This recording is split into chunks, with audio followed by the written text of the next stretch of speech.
Welcome everybody, all you good fighters out there, coming to you live with a whole lot of connection and tension. Purpose with a special guest today, Eminem himself, Marshall Mayer. What's going on, Gates? What's happening? Not We're much, brother. glad to be here today. This is a beautiful day up here in West Michigan. It's been gorgeous lately. Absolutely gorgeous. Last week we had like a record, like hottest day of the year. Shoot. Yeah, but this week been beautiful here too, bro. So when we came back to Iowa for that little bit, that humidity was killer, bro. Oh yeah. Has been enough time away from that I was like, dang. A little bit of foreshadowing here. So we will be discussing FOCUS because I just got back from FOCUS this last weekend. But what made me tie into that is on Friday night last week in Oklahoma City, it was like 9:30 at night. It's like 102. And the humidity is similar to Iowa, dude. Nuts. I bet, dude. Oh my gosh. It makes you wonder, like, dude, how do people freaking live here, man? Like, back in the day, you're just like, screw it. You love the heat. Well, and life's not all about being comfortable. So, I mean, back in the day, I feel like people are just more used to not being comfortable. That's true. Comfortability was not really a thing for the 99% of the world. 99.9. Yeah, for sure. So, I mean, I don't know. I mean, I'm more of a cold-blooded person. I feel like I just love the heat. Same. I will say I do like. I'll take that any day over the winter. Or like in sports and stuff, I actually loved it when it was like 100 degrees and just like, I don't know, I just felt more loose. Oh yeah. Like my muscles, like I didn't have to, I don't know. But when it was cold, I was like, I do not want to play. Like I don't know how people in the NFL play without long sleeves and freaking snow. That is mind boggling to me. At junior college, our offensive line coach, like the rule was you could not wear leggings or long sleeves for the offensive line. And we would have our spring ball practice outside 5:30 a.m. starting in like March. Yeah. So yeah. they'd literally be out there like chipping ice blocks off the turf so we could play on it, practice. And like it'd be like windy and cold, and the offensive lineman out there, nothing but like short sleeves and regular old like practice football pants. Bro, that would be the thing. Like landing on that turf would hurt so bad. Yeah. Yeah, you'd hit some like hidden ice blocks and just like jam. Like, yeah, not great. Not about it. But speaking of heat, we got some fire today. Seriously. Dr. Nash just came back from FOCUS, y'all. So he is on top of the world right now. Even more than usual.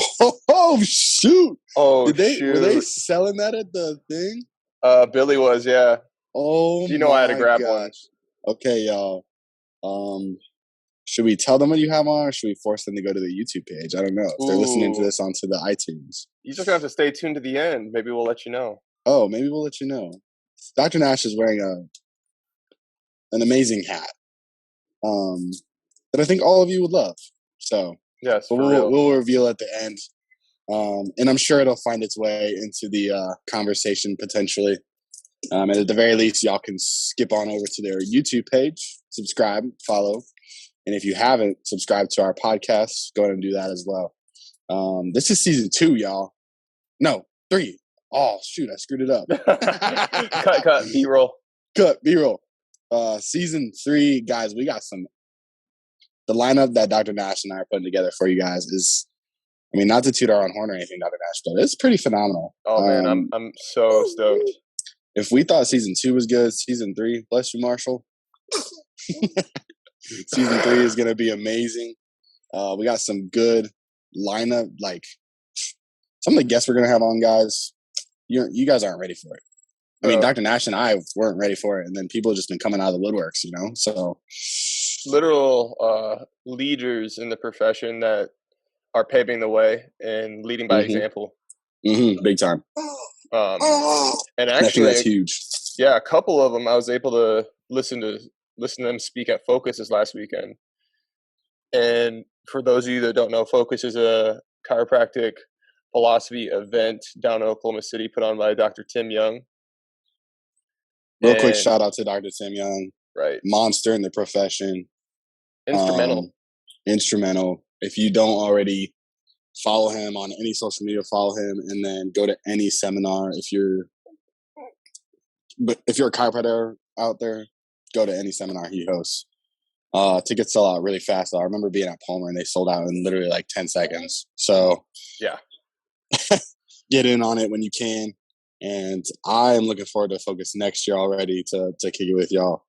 yeah, man. But I'm excited for what you have to talk about today, given just the magnitude of the leaders we need to be, and what you learn there too. Yeah. So one of like the best takeaways I got from the entire weekend was the amount of conviction in every single one of the speakers up there, and the amount of connection they had with their own purpose. Right. Ooh, yeah. That's something that bleeds into everything that you do, because even how you do the little things is how you do everything. Right. It's that accountability to your own why. And really, I know for sure you feel this way, and I do too, that the good fight, what we're doing, man, this isn't just for us. This is for our kids, or this is for our grandkids. Right? This is for them. And if we're not fighting to leave a better world for them, or to leave the world better off than when we found it, then everything's Mickey Mouse. Yeah. For those of you that know Reggie Gold, that was one of his little sayings: is if you're not doing something to change the world, then everything else is just Mickey Mouse. We don't really have that. I mean, honestly, if you're going through without being a good fighter, we don't have that time to slack off when it comes to our kids and their kids. We have that obligation to set things forth for them, and I think that's something that obviously with martial art has been I put things super into perspective for me, because I see what's going on around, and it's scary bringing a kid into the world when things are happening the way they are, and society is heading in a direction. And I'm sure that I'm not the first person to feel that way, and I certainly won't be the last. But at the same time, like, it's even more motivated to fight, to lead, to put myself in that uncomfortable situation for him. I would rather do that so that he can, know what his life can be like, not have to subscribe to the commonality. You know what I mean? For sure, man. It's fight for freedom. Fight for freedom. Fight for. I mean, it's continuing that fight that started before 1776. Yeah. And it's something that since 1776 has been under attack, and the way that it's been attacked has been changing. Yeah. But like all forms of war, you got to be able to adapt to the new conditions and the new the new enemy tactics. Yeah, enemy tactics. There you go. Exactly. So that's we got to use our voice, because that's a gift that we all have, and within the constructs of our society nowadays, and within our ability to reach out to our community and the people around us and share with them our truths and our logical deductions with how we can fight for each other. I think that's the definition of what we're trying to do here with the Good Fighters. Right. That's 100% true, man. And I think if you're listening to this, I really want to set the tone for season 3 to, if you are questioning, your purpose or your leadership or your role in today's society, I really encourage everybody listening to go after it. Go after being a leader in your community. Go after being uncomfortable so that you can be the best you can, because your kids depend on you, your community depends on you, and especially if you're a chiropractor, your patients depend on you. Any good fighters out there that are kind of towing the line, we don't have time for that. We gotta step up. So I think Focus is a great way to set the tone for season 3. Let's get focused. Let's get riled up. And more importantly, let's execute. Because I don't know about you, but it's easy to go to seminars and not execute after you listen or you hear things. But there's no time for that. Yep. Got that complacency with getting comfortable with your own, not even just accomplishments, but the work that you put in. It's good to put work in for a day, but that next day, that's a new day. That's a fresh start. Yep. And success doesn't remember who you are, right? You gotta chase that success every single day. And for us, that's success for our kids and our future kids. Right. I wanted to lead off with one of the speakers. I've got notes from just about every speaker on there. So some we'll kind of go through a little bit longer with. Some we'll just kind of go through a little bit quicker, just to save us a little bit of time. For sure. Or we could turn this into two-parter. Doesn't matter. I wanted to start off with Dr. Daniel Knowles. I'm sorry. So those who don't know, Dr. Daniel Knowles is who runs and operates Mile High. So I think Mile High is this weekend too, by the way. Oh, real? Yep. Really great philosophy event out in Denver, Colorado. So many speakers, man. So many fire speakers. So when Dr. Daniel Knowles was up there, one of the slides he had up on the screen was talking about what's most valuable in life is invisible to the eye. And I think it's those intangibles and those principles in life that we fight for that are most valuable. Because, we live in a very tangible, material, structured society where people place a lot of value on things, which is, to a certain extent, sometimes that's okay. But it's those most valuable things that that give us life, that make life truly worth living for, that are invisible to the eye. Like you can't buy love in a store, or you can't buy sovereign freedom. Right. And those are things that are being pinned against each other for the sake of quote unquote health, which I don't know. I think that a lot of it stemmed back around to contradictions is what the theme for Focus this year. And I think that's a pretty big contradiction that's being placed on everybody is people are being their value structures are being challenged, and also they're being deceptive with how they're trying to challenge everybody's value structures. Yeah. Well, I think this is really interesting about when you're talking about that, the things that are more invisible are the most valuable. That also makes them the most susceptible. They should be the most sacred because of that. Because if it is invisible, it is harder to tangibly express or tangibly identify. So if the more we are disconnected from that, and we've talked about disconnection tons of times, the more we're disconnected from that, the more invisible they're going to seem, the less likely we're going to see that value. But think about it this way: the more connected we are with our community, with our families, with the people that we love, think about how much more we place a value on that.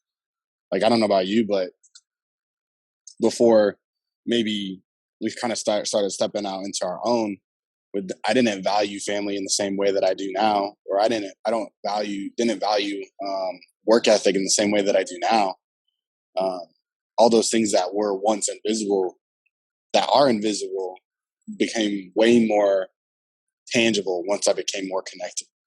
True. Fact, truth is invisible to the eye, right? And I think I'm gonna go with fact. Right. Yes. Give an A or A. Yeah, bro. I love it. One of the other things Dr. Daniel Knowles talked about too is a profession professes certain values. And one of the strengths of chiropractic is our value structure. Right? The values that we're professing is health comes from the inside, right? And adaptability is king for life. It's one of the fundamental definitions of life, right? It's assimilation, excretion, adaptability, reproduction, and growth. But adaptability to your internal, external environment, if you're not doing that, you're not living. Yep. And if we're not able to adapt to something that has been around, and it's a fundamental part of life, is viruses and bacteria. Mm-hmm. And if we keep operating on the theory of the germ theory, the thought, and like, that's just like the narrative that germs, bacteria, viruses are what make you sick. Right. And the truth is, you have trillions of bacteria and viruses inside your body all day, every day. But it's a symbiotic relationship. Right. But the virome and the microbiome makes you who you are. Yep.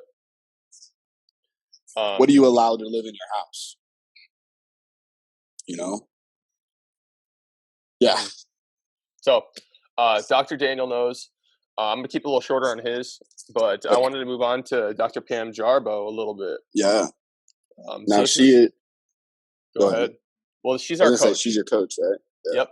Dr. Leilani and I. She's been our lighthouse in the middle of the hurricane or the storm. She's really helped us, give us direction. We've always had that conviction and that drive that we knew we wanted to make a difference and to do it in the right way. But she really gave us that guidance on the direction to put that energy into. So when it comes to Dr. Pam Jarbo, man, I got nothing but extreme, profound love for her. She is phenomenal, and I wouldn't be who I am, where I'm going without Dr. Pam Jarbo. So I wanted to start off with a few of the topics that Dr. Pam covered. So two of those are it's our mind that creates the story of meaning. So when we talk about our mind creating the story of meaning, it's all about perception, and everybody's perception on what's truth is different from person to person. But it's all about how you're arriving at that truth. And if you're blinding yourself to inconvenient truths, and leading into that too is she talked about negative cultural authority and negative brand equity, and those lead to a negative trust quotient, which I think everybody inherently has been feeling with all the confusion and all the backtracking and all the conflicting pieces of quote unquote research, data, and overall narratives that they're getting bombarded with all day, every day. Right. That negative trust quotient, right? So people are having trust issues stemming from negative cultural authorities. So the people in our culture that are quote unquote our authorities, the people that we're electing, people that we are, I mean, I don't even know, man. I mean, this might be a whole nother rabbit hole too, but I'm not even entirely convinced. And I say not entirely, I'm not convinced that our election system is, that it has any sort of,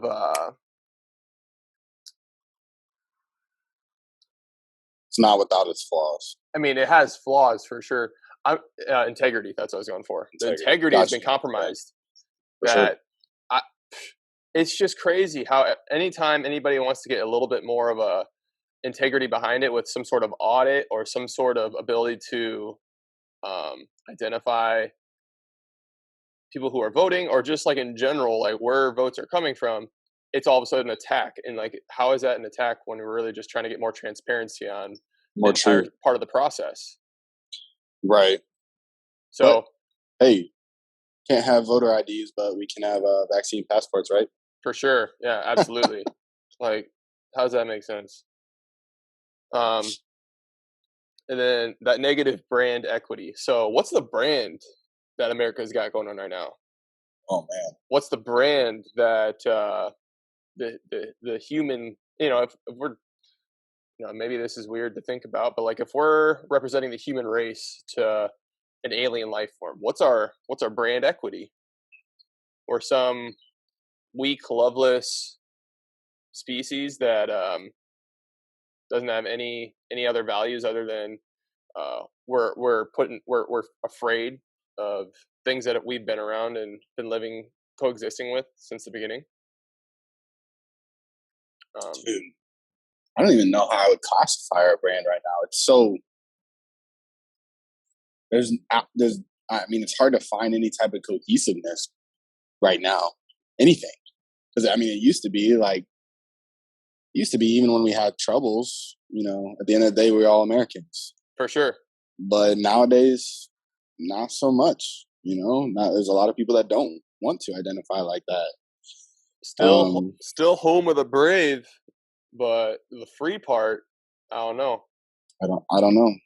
I honestly don't know what I know what the brand that I would like to portray, but it's just, I don't know. Yeah.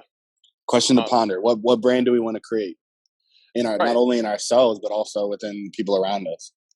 Well, and also on the flip side of that, how do we get that positive brand equity, that positive cultural authority? How can we be that?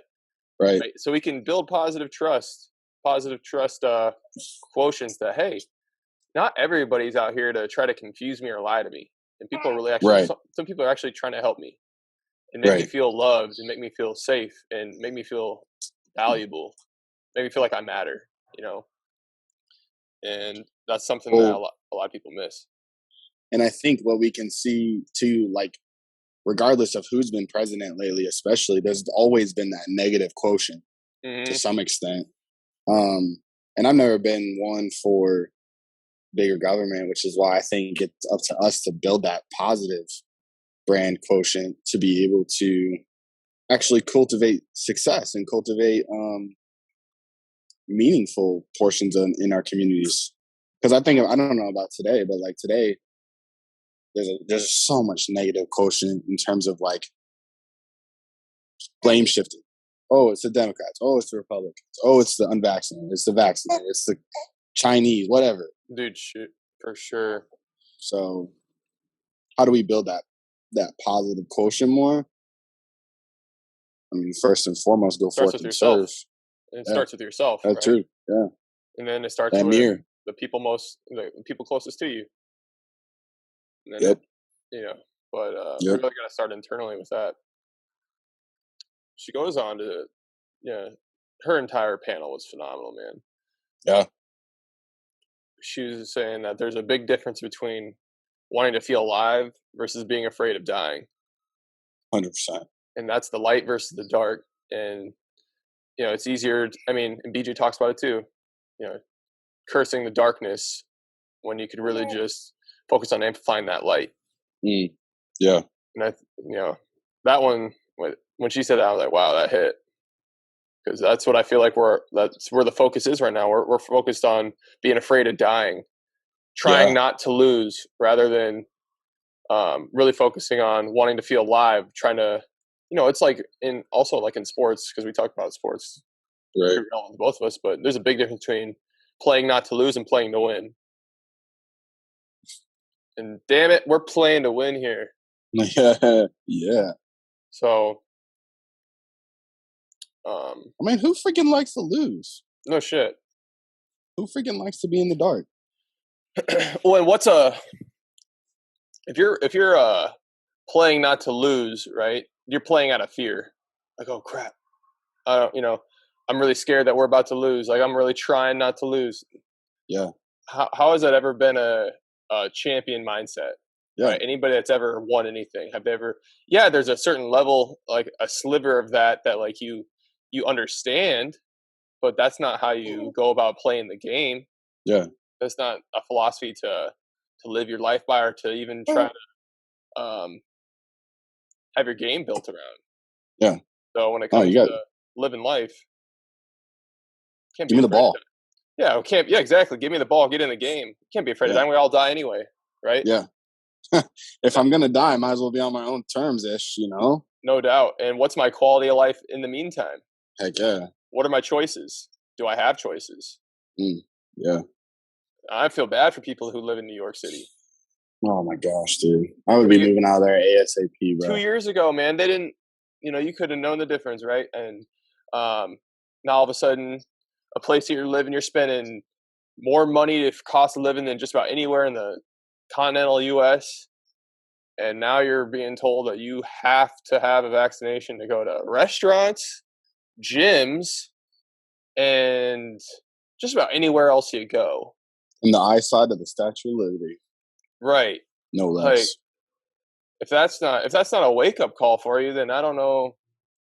it's going to take a lot more of self-searching than, you got to really look yourself in the mirror, Yeah. You know what's hard too is that my heart bleeds for a lot of Americans today and in most of these days nowadays, because you see these other countries, France, Germany, Yeah. Australia, people that have less freedoms than we do as it starts, and they're fighting way harder for them than we have been, or at least the majority of people nowadays. Yeah. It's hard to watch. It's hard to watch. I feel like a lot of that stems from how divided and like the agenda to divide the people has been in the last probably, At least decade. More than that, you really think about it. It's been, well, like you said, it's been since conception.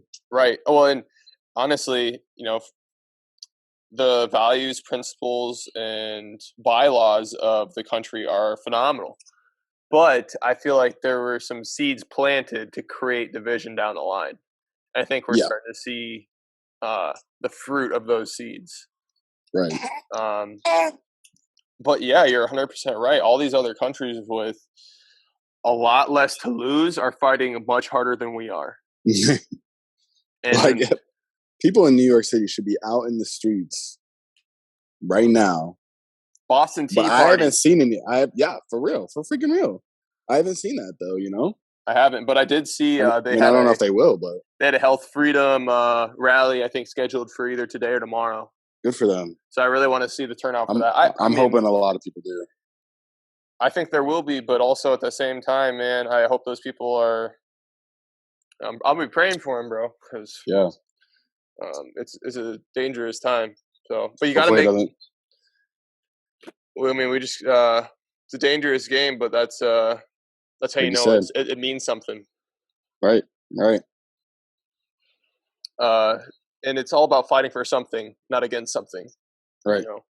Because when you're fighting for something with momentum, with something at your back, that's so much more power and strength to it than just fighting against something, just fighting against a resistance when you're trying to push through and fight with and for something. I think when you think about that too, that difference is when you fight against something, it's much easier to focus on the enemy than it is your why.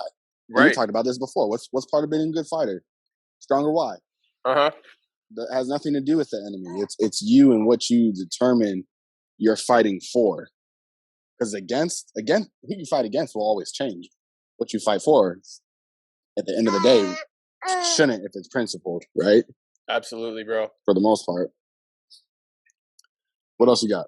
So good stuff. I love it. Yeah. All right. So I wanted to kind of lead into a few other speakers, bro. Yeah.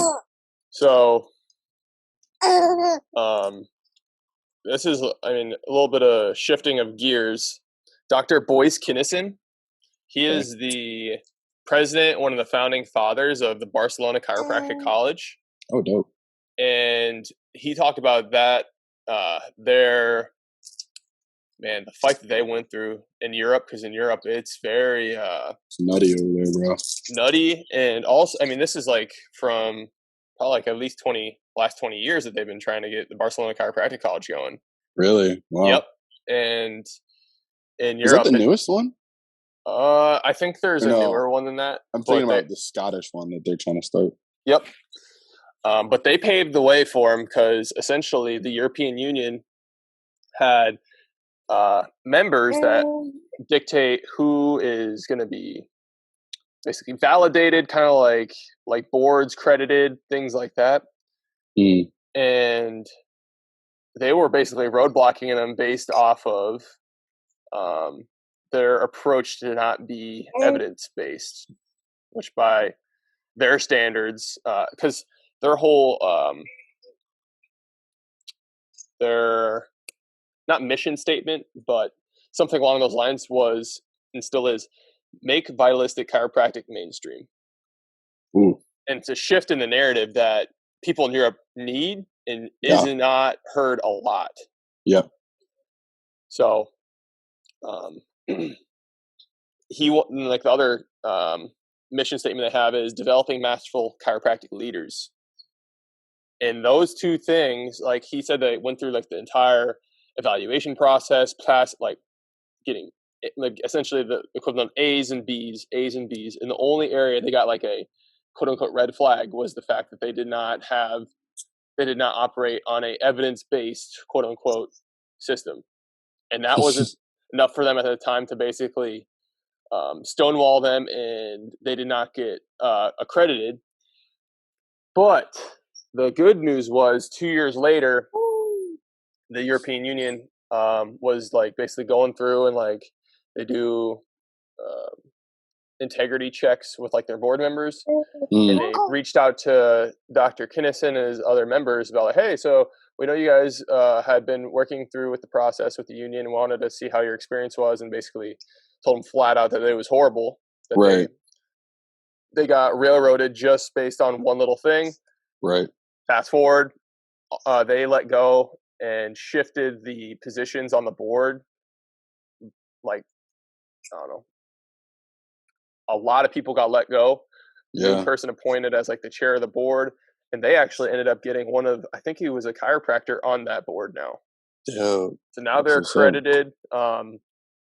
It's the only bi-language school, I think, on the planet. Wow. It's cheap. So, dude, listen to this. I heard this. I'm like, wow, that's wild. So, to go to Barcelona Chiropractic College, it's $15,000 per year, and living expenses are about $1,500 a month. In U.S. dollars? Yes. Dang, I should have gone to a third of the price, maybe less. Yeah. So, I sure hope that anybody. I hope one person listens to this podcast someday, somehow hears that and is like, hey, I'd like to go after it, go out on a limb and live somewhere abroad, learn another language from a really principled. You know, it'd be sweet if some of these schools did like a transfer not, like for a try or whatever, go to Spain and learn. That would be cool. For sure. If that was an option at Palmer, I would do that. Yeah. So I really liked, that was just really awesome to hear about, and really cool to see the trials and tribulations that they went through and persevered through to get accredited. Yeah. It was not That's easy. awesome. Bigger why. Yep. They didn't change their definition just to suit their accreditation. Dr. Ed Cordero, got to talk with him a little bit. That is the president of Sherman Chiropractic College. And he started off, life is full of what you allow. Right. Every day we have 27 significant decisions that we make. Right. So to me, that really is, we make thousands, maybe more than that, decisions every day, whether it be small or big. But when we have 27 significant decisions, man, you really got to be aware of what those decisions are. So I think that's something, as a good fighter, being that self-awareness of decision making every single day. Can't even put a emphasis on how big that can be for you.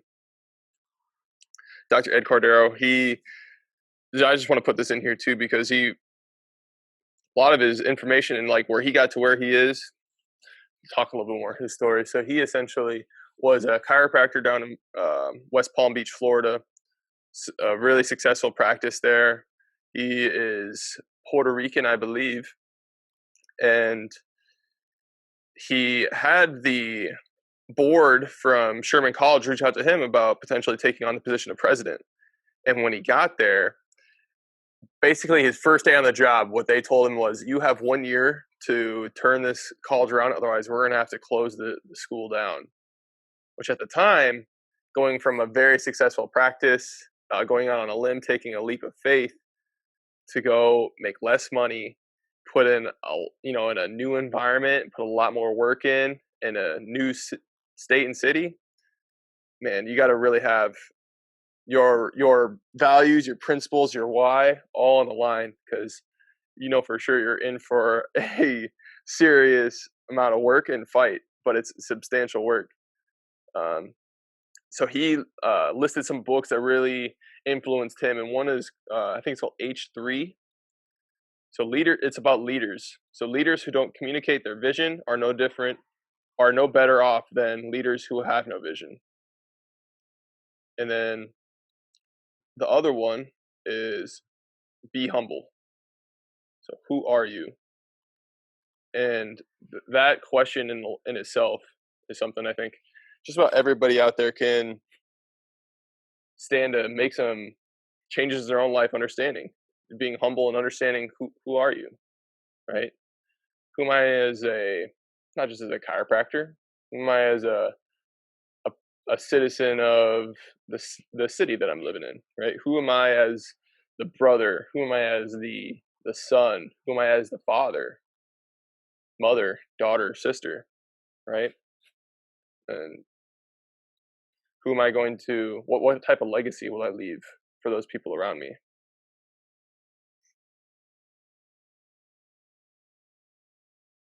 What up? I think you're muted.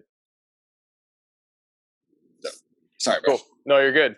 I did kind of keep talking, but I probably will just like cut, paste, B-roll. I was talking for like 3 or 4 minutes. I'm like, I better just pause. So I'm just gonna jump right back in, and actually, I think what I'm gonna do is I kind of want to jump to Billy D's panel. That sounds good to you. Yes, sir. Billy DeMoss, bro. When I tell you somebody's living an uncommon life and they're so in tune with who they are, that man really personifies what it means to be authentically yourself. That's for damn sure. Speak your truth. And one of the fundamental things that I picked up from his panel was spreading love everywhere you go. And when you find out that when he said, when I found out I could be myself, I blossom as a chiropractor. And I think when anybody finds out that they can be themselves in whatever realm of work, life that they are living, you will blossom as a human being and make the most of your potential. Right. Yeah. That's for dang sure. Yeah. So he started off, what will your legacy be when you leave the planet? Right. If you're not out to change the world and save the world, you're wasting your time filled with wasted opportunities.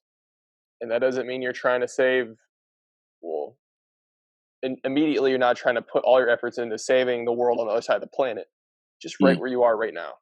How can you make a difference and improve the world for the better, for where you're living right now? Right. Because if we have everybody doing that and we can keep each other accountable, then that's how we can make true difference on the planet.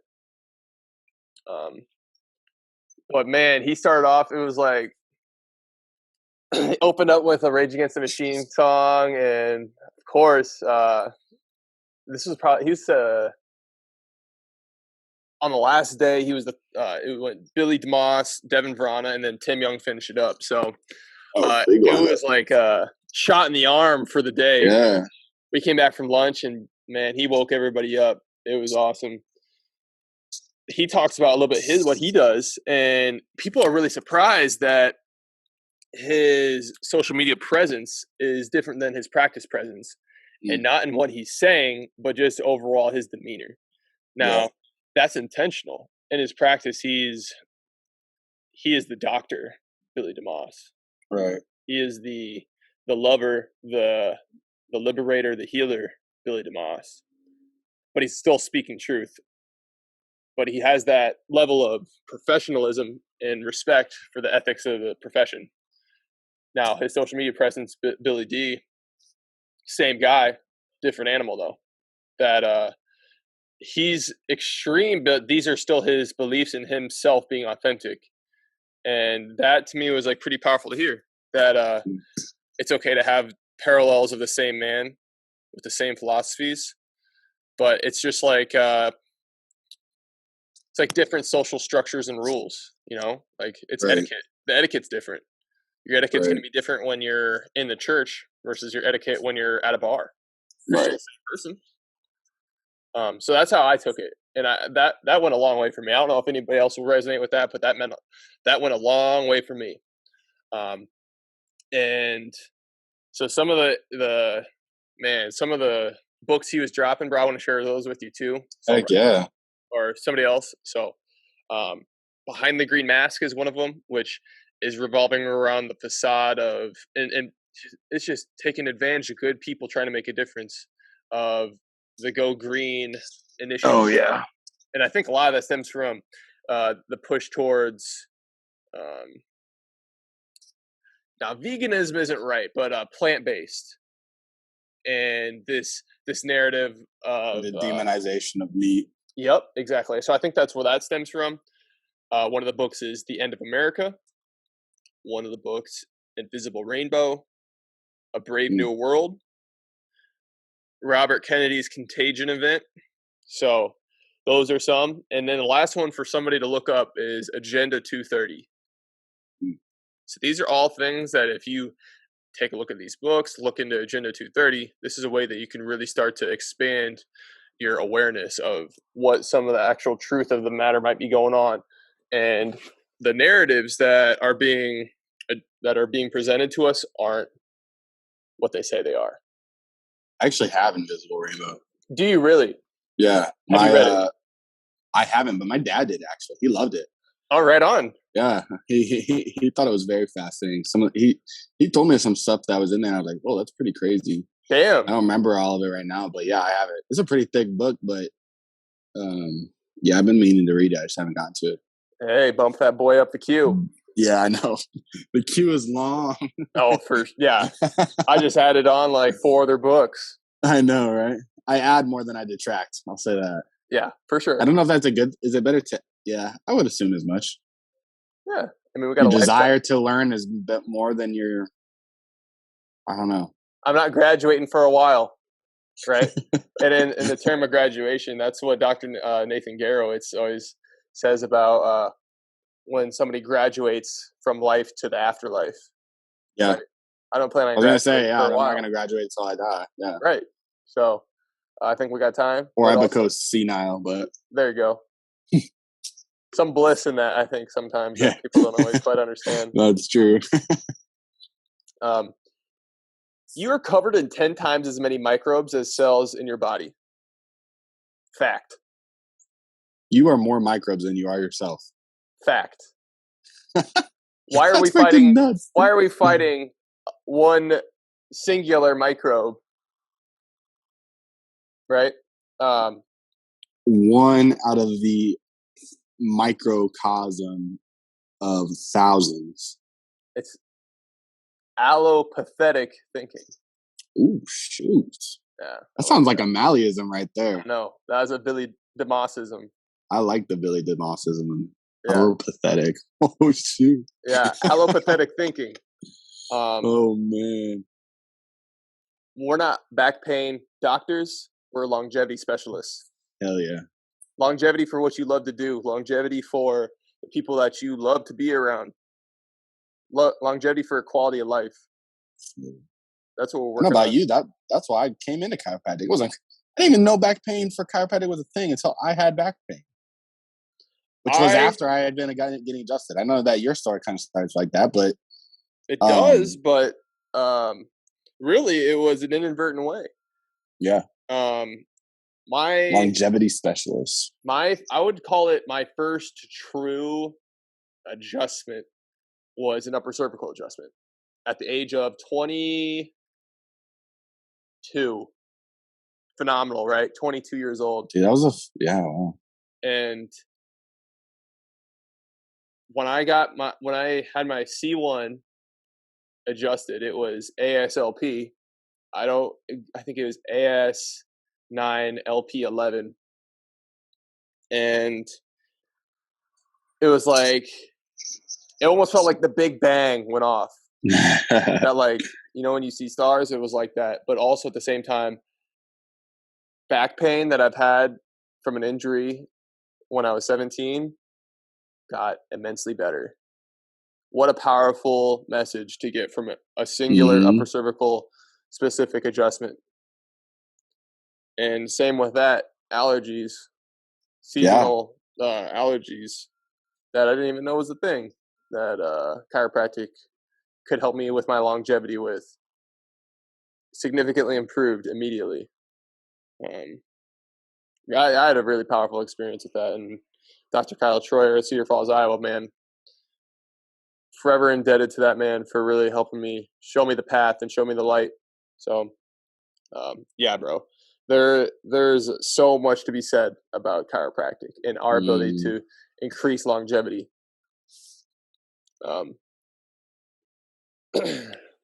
Be a loudmouth about the truth. Be in love with yourself and your people. Don't give a shit about what other people think.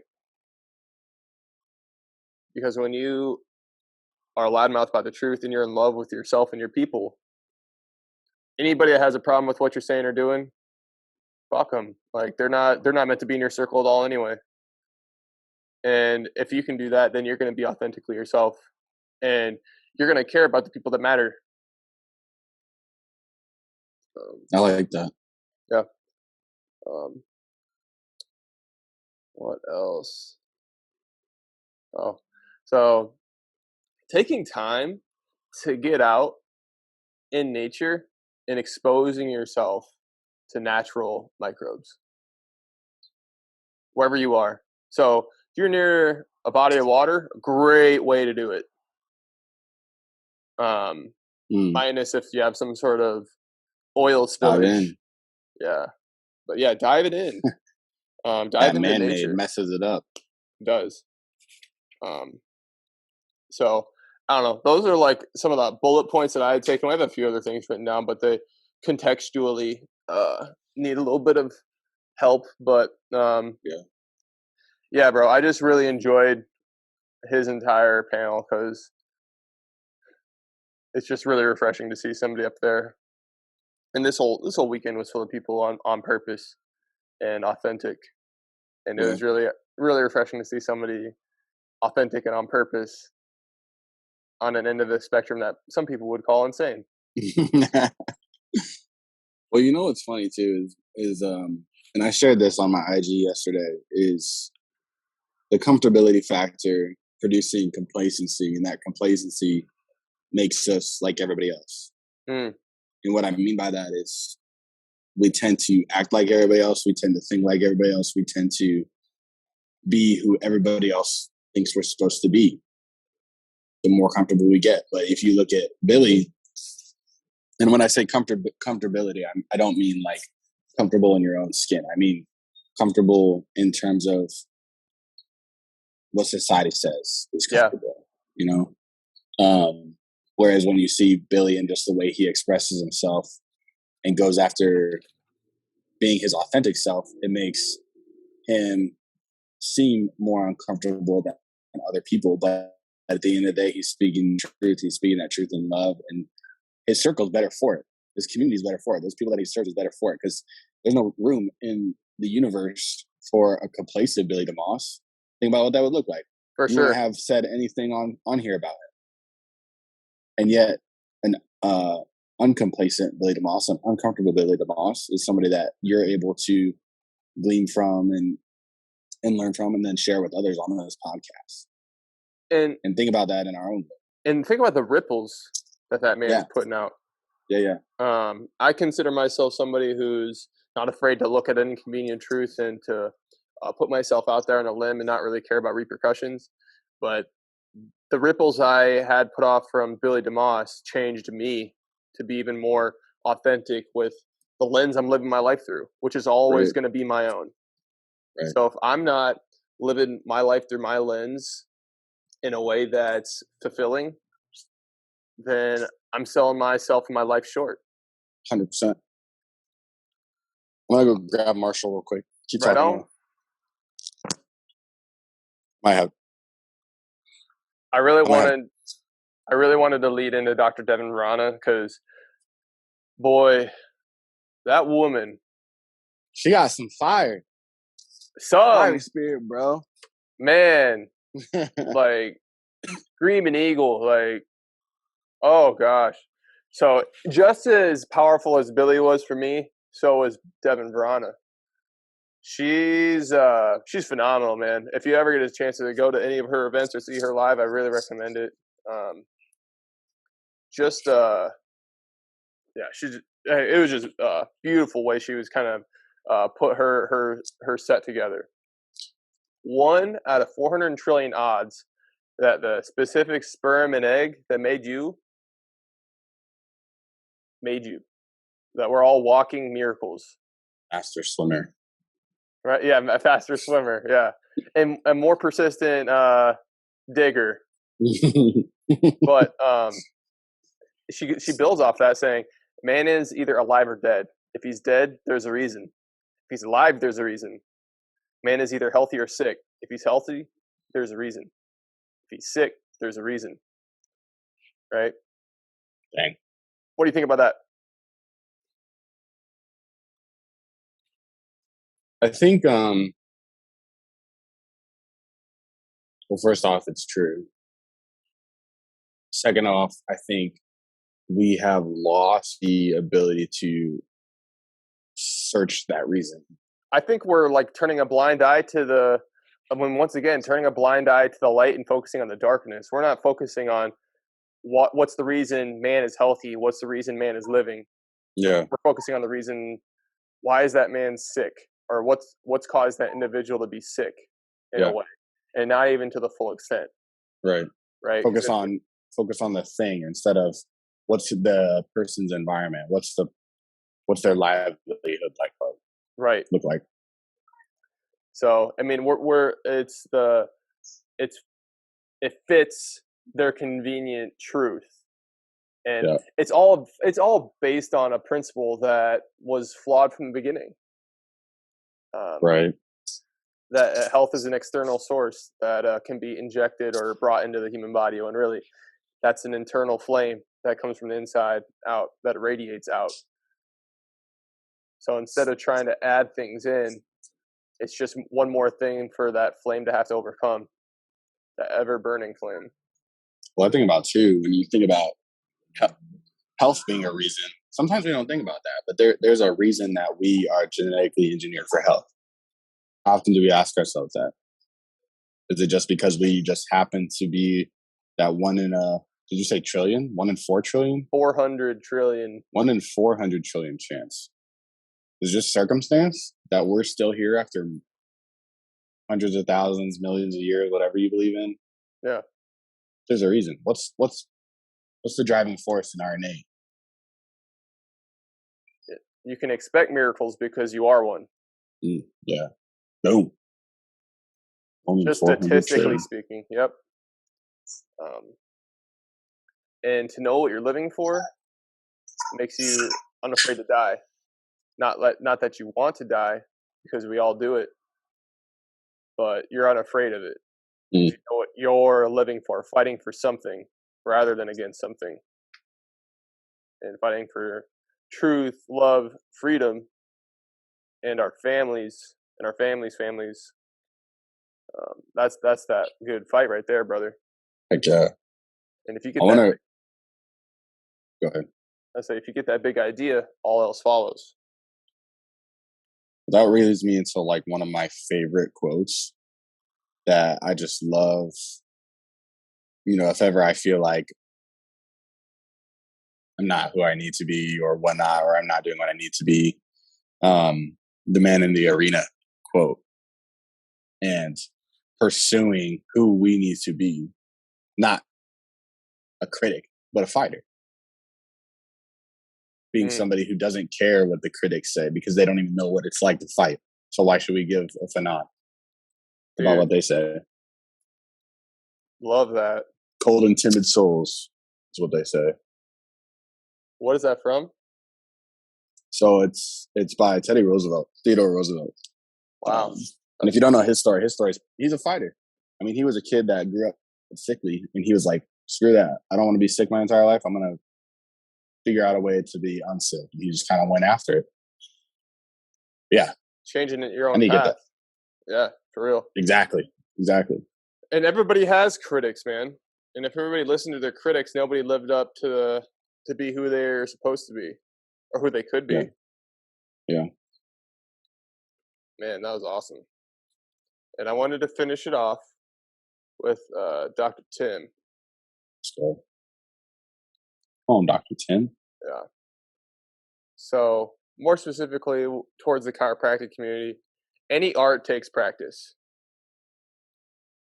So, that adjustment is a miracle, and it prevents the necessity for drugs and surgery that remove constructive survival value. Right? So, really what we need to make sure is we can deliver on that truth, right? We can tell the truth and deliver on it. And that delivery comes through that chiropractic adjustment, that art. Yeah. We got to be able to deliver on that art. Scared the crap out of me. Is that a Dude, dog? I just jumped so hard. Yeah. I saw. Oh, God. Sorry, I had you so entranced with... yeah, I was into it. Yeah.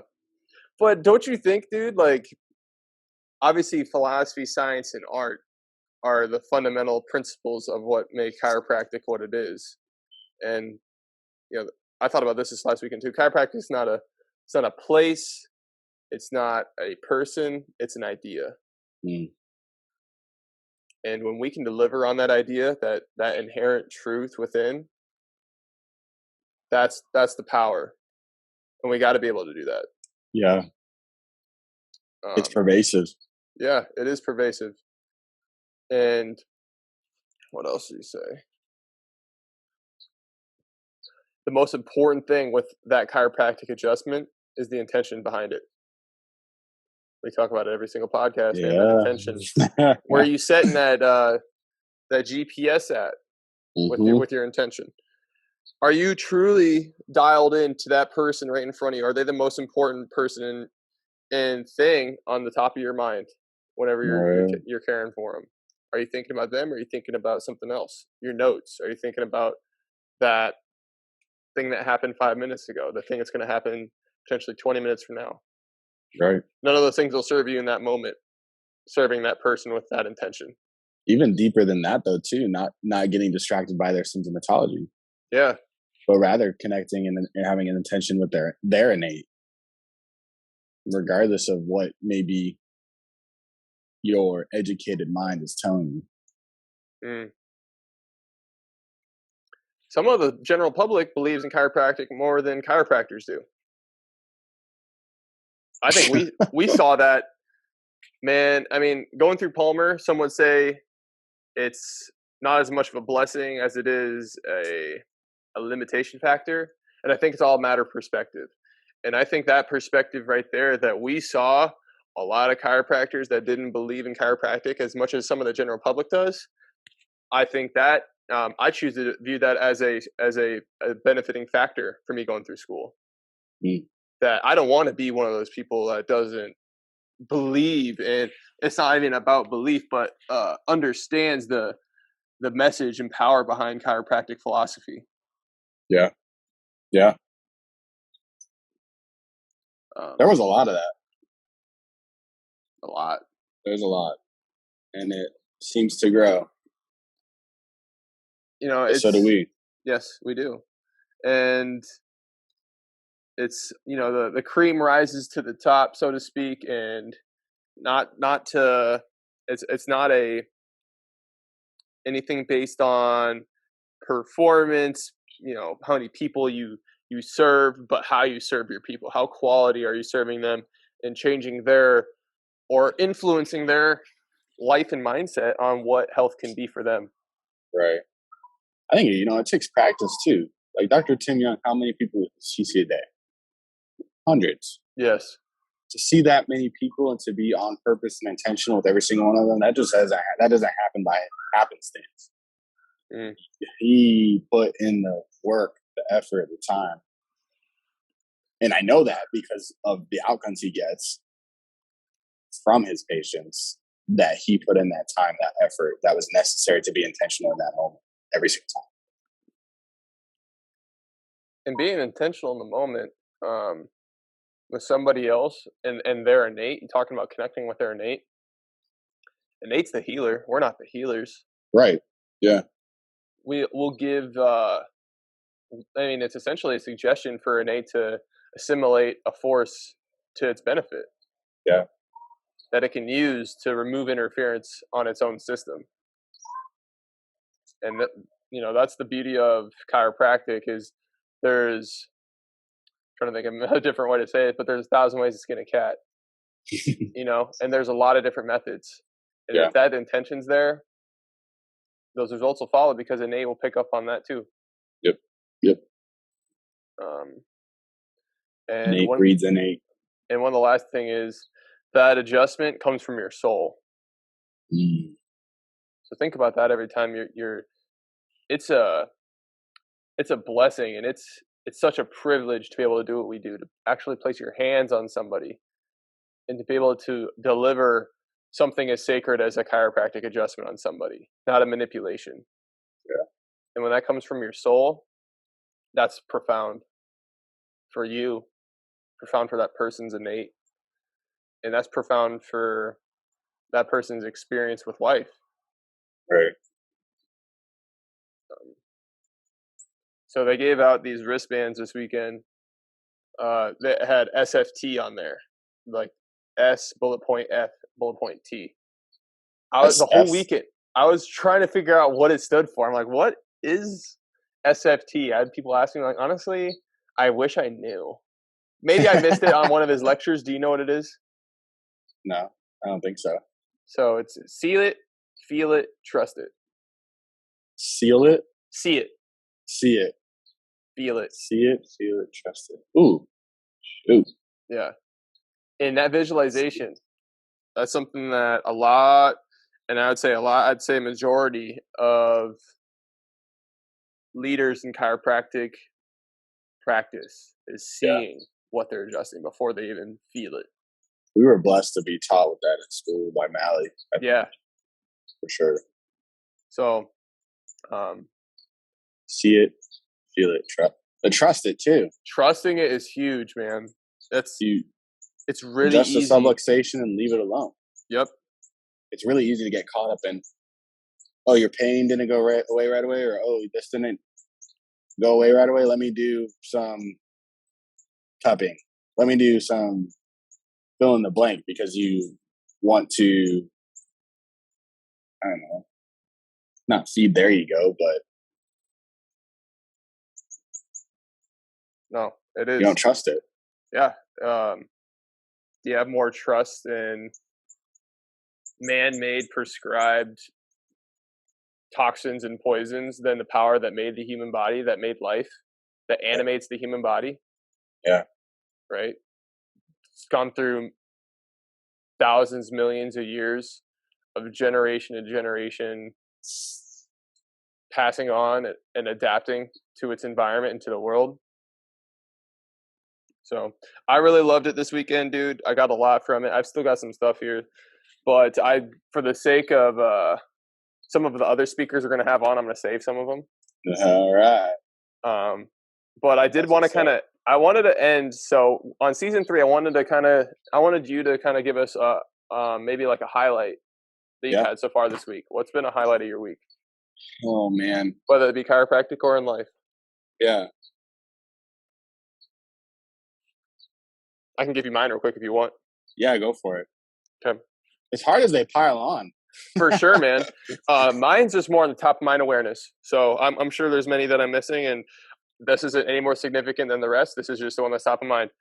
I had somebody yesterday told me that they canceled their pain clinic appointment because since receiving his COVID vax in March, he's had relentless body pain and ache, really from the right suboccipital down to his right shoulder, down to his right low back.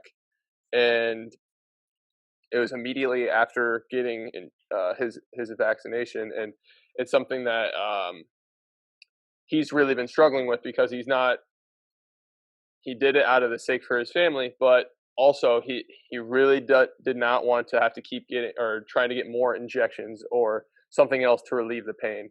Right. And full disclosure, his accumulative survival value, his positive constructive survival value, hasn't been all that great in his day-to-day life. So it's been a process, but we've been, trusting it, trusting those adjustments. Not, we know everything. Like all good things, healing takes time. Yeah. And he canceled his appointment this last week that he had scheduled here in a couple weeks. That if things didn't get better, he was gonna really have to, he in his mind he needed to go to the pain clinic and see what super analgesic that they could give him, what shot that they could give him, anything. So I thought that was a really big win that I had we had this week. That's what's up, man.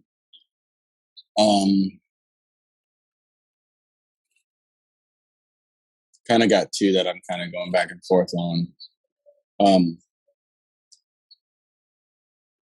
There's been a guy that comes in and he initially started off with pain presentation. He had such like bad glute pain that when he would sit down on the toilet, he like would almost pass out. So I had seen him initially for like back-to-back appointments because he was going on a trip to Hawaii, which was a long flight.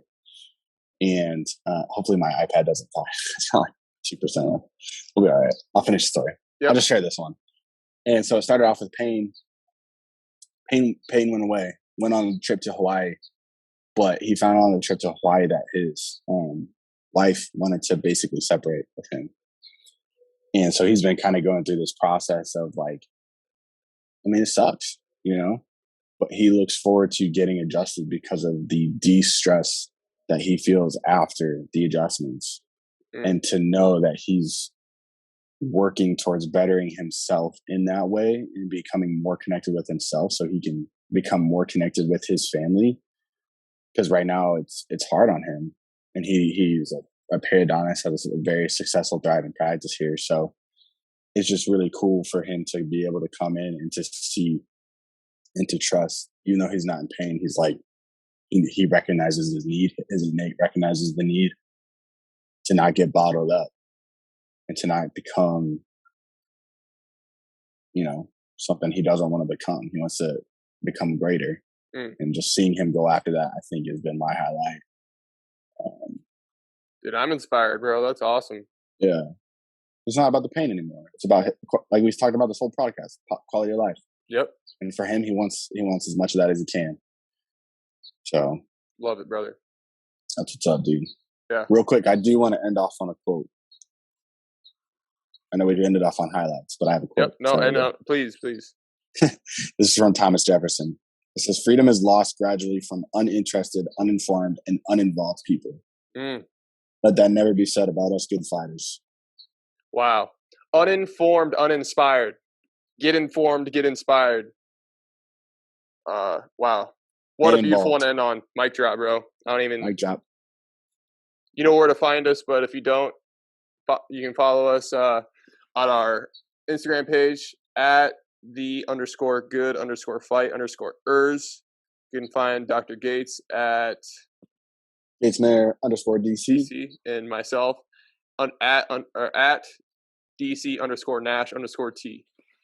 Appreciate y'all, good fighters. Stay tuned for some fire coming up. Some killer. Yep. We'll be dropping some hints here in the future, though. But until then, keep fighting that good fight, y'all.